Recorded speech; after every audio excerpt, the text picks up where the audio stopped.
ద్వితీయోపదేశకాండం అదే 33వ అధ్యాయము 25వ వచనంలో మనం చదివితే,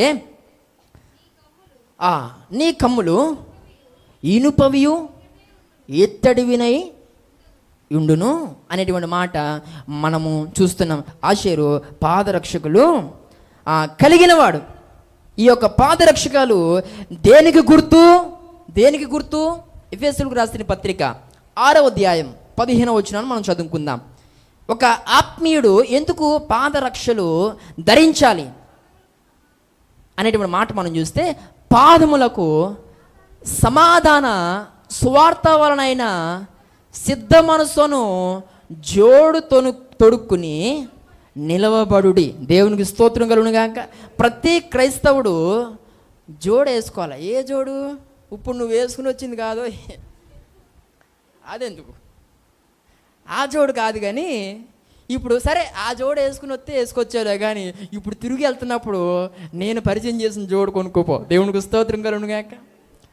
ఆ జోడు చేత్తో పట్టుకుని పో, ఈ జోడు వేసుకుని పో. ఏమండి, మీకు అవసరమైతే బయట కవర్లు కూడా పెడతాం. ఆ కవర్లో ఇప్పుడు దాకా నువ్వు వేసుకొచ్చిన జోడు దాంట్లో వేసేసి ఇప్పుడు నేను పరిచయం చేసిన ఈ జోడు వేసుకుపో, నీ జీవితం బాగుంది. దేవుని స్తోత్రం కలుగును గాక. ఇక్కడ మనం ఆలోచన చేస్తే, యాషేరు పాదరక్షలు కలిగినటువంటి వాడు.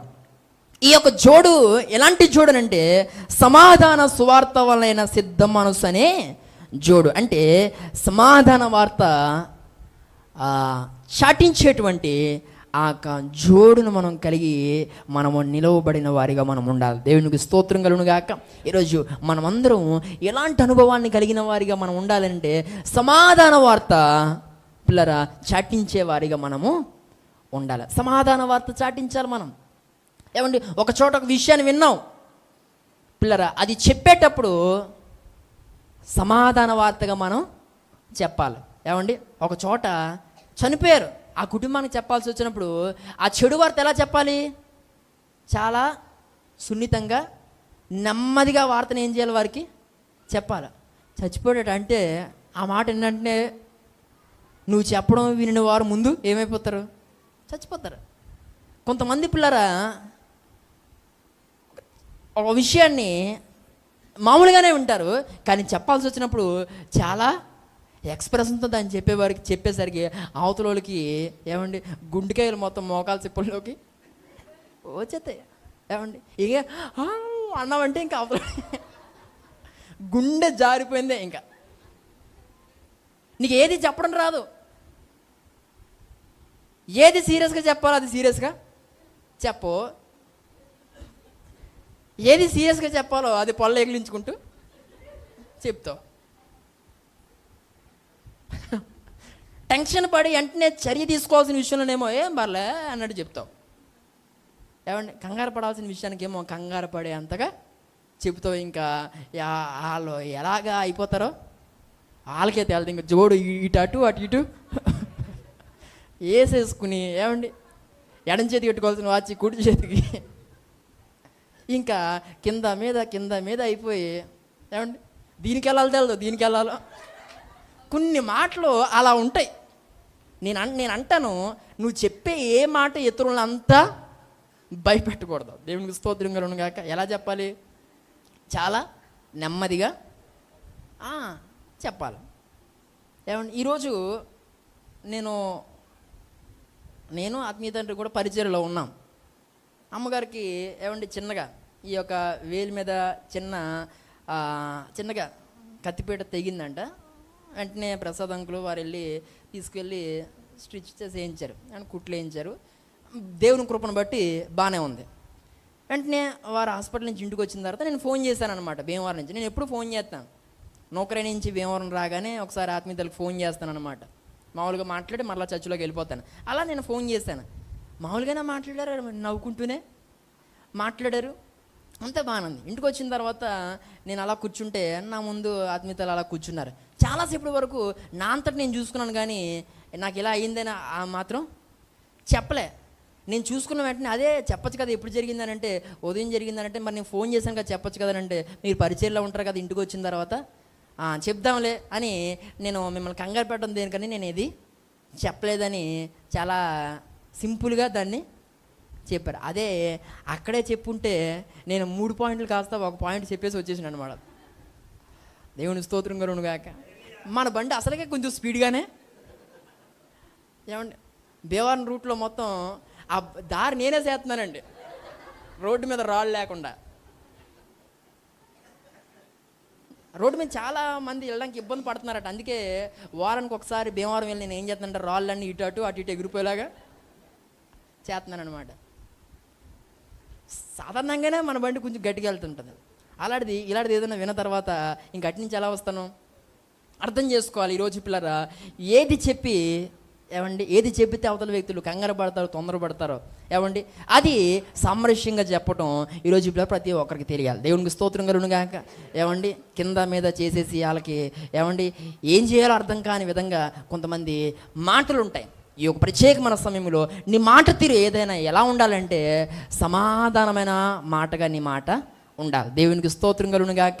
ఈరోజు నా మాటలుంటున్న ప్రియ సహోదరి ఏదైనా సరే ఒక రకంగా చెప్పాలంటే నోట్లో 5 స్టార్ ఎట్టి పిర్రగిలినట్టుగా ఉండాలి.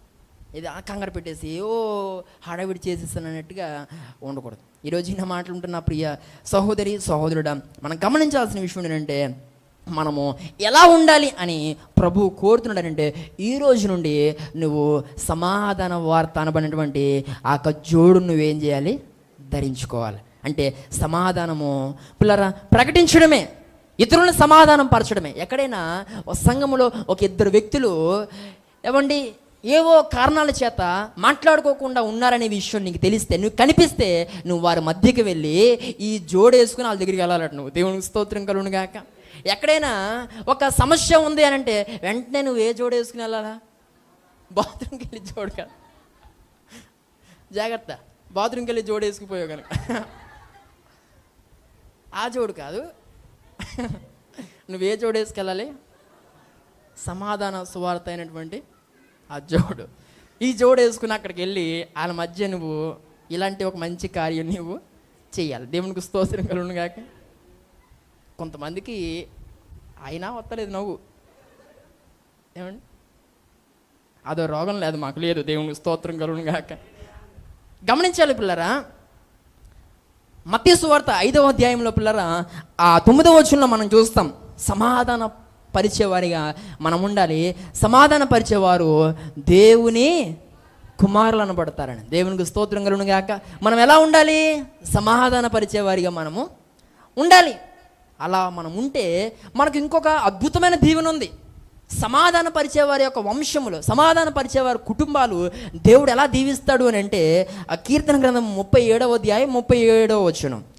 కీర్తన గ్రంథం 37వ అధ్యాయము 37వ వచనాన్ని చదువుకుందాం.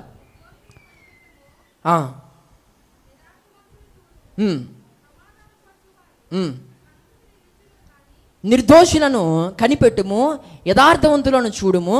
ఆ మాట చూడండి, సమాధాన పరుచువారి సంతతి నిలుచును గాని ఒకడైనను నిలబడకుండా అపరాధులు నశించుదురు. దేవునికి స్తోత్రం కలుగును గాక. సమాధాన పరుచు వారి యొక్క సంతతి నిలబడదట ఏ రోజుకైనా. దేవునికి స్తోత్రం కలుగును గాక. ఈరోజు నీ జీవితం చిచ్చులు పెట్టే జీవితం అయి ఉండకూడదు. నీ జీవితం పిల్లరా కలహాలు సృష్టించే జీవితం కాకూడదు.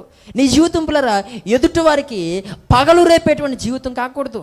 నీ జీవితం పిల్లరా ఒకరికి మరొకరికి రూమర్స్ క్రియేట్ చేసేటువంటి జీవితం కాకూడదు. నీ జీవితం మరొకరి జీవితం అల్లరి పాలు చేసే జీవితం కాకూడదు. ఈ యొక్క పరిశుద్ధ దినాన ప్రభు మాట్లాడుతున్నాడు, సమాధాన పరిచేవారు నిలబడతారు ఏ విషయంలో అయినా. దేవునికి స్తోత్రం కలుగును గాక. ఈరోజు నీవు సమాధాన పరిచే వ్యక్తిగా నీవు ఉండగలవా? సమాధాన వార్త అనబడినటువంటి జోడును ఈ యొక్క సాయంత్రకాల సమయంలో ధరించగలిగితే దేవుడు నువ్వు ఏ పని చేస్తూ ఉన్నా, నువ్వే స్థితిలో ఉన్నా, నీ స్థితిలో నీ దేవుడు అద్భుతంగా నిలవబెట్టబోతున్నాడు. గట్టిగా చప్పలు కొడి దేవుడు నామను మహిమపరచండి. నీ స్థితిగతులను దేవుడు నిలబెట్టాలి అని అంటే, నీ పరిస్థితులను దేవుడు చక్కదిద్దాలి అని అంటే, నీ జీవితంలో దేవుడు అద్భుతమైన కార్యాలు దేవుడు చేయాలని అంటే ఈ సమయంలో నువ్వు సమాధాన వార్త అయినటువంటి నువ్వు జోడు నువ్వేం చేయాలి? ధరించుకోవాలి. ఆశ్చర్యం ఎవరు అని అంటే పాదరక్షకులు కలిగినవాడు.